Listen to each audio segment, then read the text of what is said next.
Hi, Nitin Khandelwal, exactly to speak about that. Nitin, hi, good to have you. What is your sense on the GST number? Because we have seen various, global Indian agencies actually make out a case on whether it should be 1.25%, whether it should be 6%. What is your sense and how would that impact the sector right now? As a apex body, All India Gem and Jewellery Trade Federation, called as a GJF, our demand is 1.25%. The simple explanation for that, all states are having the 1% VAT, except Kerala, and Kerala is having the 5% VAT. But in composition, if you look the totality, they are getting the 1.2 or 1.5% tax. Sure. And when tax was very high in Kerala, and when tax was very less in Kerala, the collection, it comes only when the tax is very low. So, Nitin, comment on about the GST applicability, because with the customs duty at around 10%, do you think the government really would come out with 1.25%? Because the recommendations have been as high as 12% as well. See, import duty is different thing, excise duty is different thing.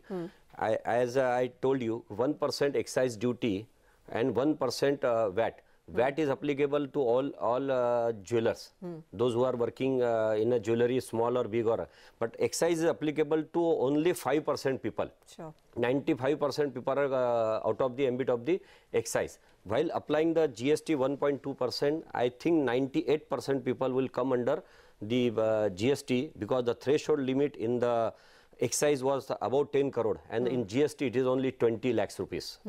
So government may get the 5 or 6. Well, that really is a debate right now, because we don't know what the number is coming in. But what is the your GJF sense when it comes to audit and checks? How do you look at the movement of goods? I mean, is the industry preparing itself for that? That we recommended to central government. We met 19 finance minister of the different state. We met the finance minister, we met Hasmukh Adiyaji, revenue secretary. All are convinced and they are tried to come up with the solution. And this HSN code, supply, this is a unique industry. When the one Keralites, any multi-story stores, he supplies the good to the different state. Without sale, he has to pay the GST. Well, yes. That is a big issue. Yes. I want to come to you from a consumer perspective as well. Once the GST comes in, the without bill purchases and all of that clearly will go out, and this cost will then be passed on to the customer.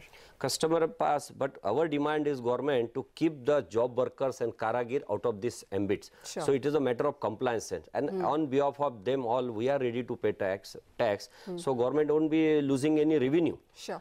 But this is very difficult for them to comply, because the GST is applicable to about 20 lakhs rupees turnover, which is very less. Correct. Our demand for the karagir and job worker, it should be kept more than 50 lakhs rupees. So we can do the better compliances. All right, Nitin, we'll let you go at that. Thank you so much for joining us and breaking it down for us. That really is the view.